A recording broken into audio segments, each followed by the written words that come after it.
Okay, guys, today we're going to talk about and picking into the topic with the sport back squat and the whole um, technique performing a back squat.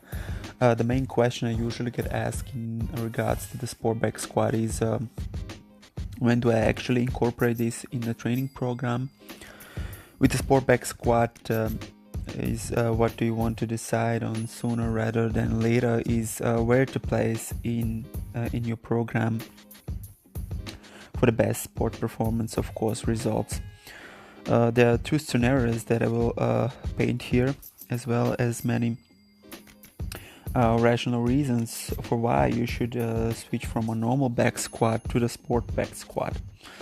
Essentially, I realized more and more during the training with my athletes that need less, for example, absolute strength and require more sport specifically within their programs, explicit with sport back squat.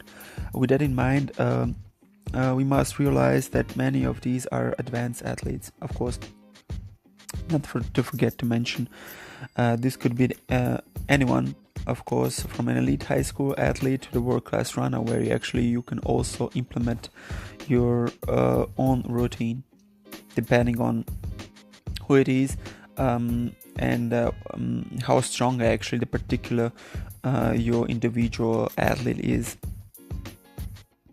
Again, starting sooner rather than later on the usage of the sport back squat becomes more important with advanced athletes. I usually recommend a minimum of 4 to 6 weeks to allow this transformation and true results for the peaking model to take place with the sport back squat in advanced athlete. This is because the sport back squat is more sport specific with its narrow stance. So narrow stance is very important here to underline and highlight, and that is the crucial difference between these two typically back squat versions that we can see usually in a weight room. This is also more applicable to sport because of the diversion in which force will be applied to the ground, as opposite to the wider stance squat, what people and athletes usually perform in their workouts. Athletes don't need to keep work on hard. That's very good, because training maximal effort lifts in very wide stance can be lost. We want explosive reactive athletes who can generate huge forces quickly in the direction where their sport will likely be played. And that's why I also like to apply and highlight the narrow stance performance. Most of the biggest coaches, they perform this in their workout regimen. Keep in mind also that the sport back squat won't be as deep as a wider stance, deep back squat. Sport back squat depth should be somewhere around hamstring parallel or maybe a little lower to the ground. But ultimately this can be adjusted based upon how the particular athlete competes in his sport, and at which level, of course. For example, a thrower in some athletic discipline may not squat as deep and coming across the ring while performing his throw. A hockey player also can perform a little bit with another version. He can have a little lower skating technique and therefore might squat to that particular depth. Again, I can't underline enough that this method would be reserved for more advanced athletes. So let me first actually define what advanced mean. Advanced is essentially an athlete who has some basic training age or hours. Maybe even a high school athlete can be underlined under these advanced athletes.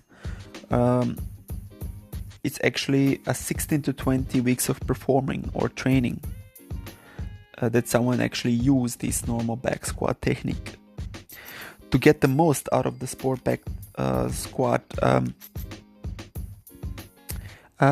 place it 4 to 6 weeks away from competition in a peaking model. That is what I would recommend. This is will actually occur some positive results.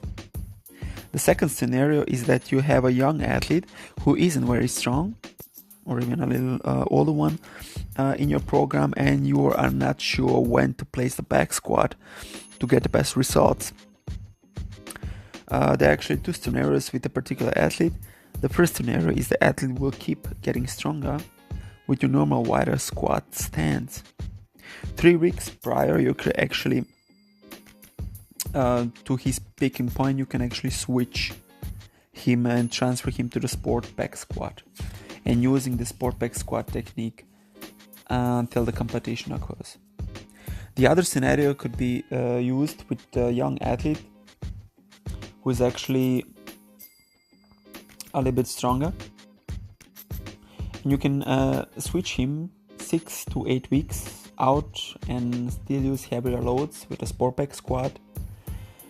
This will be for the purpose of getting and keeping the athlete very strong. After the 3 weeks is out, you should lighten the loads of the squat and attempt to move it extremely fast and explosively in that area. Essentially, you want the athlete to be more reactive, to transfer the strength into his sporting skill, a sport-specific skill, of course. And I would recommend that the loading should be below 55% of one repetition maximum.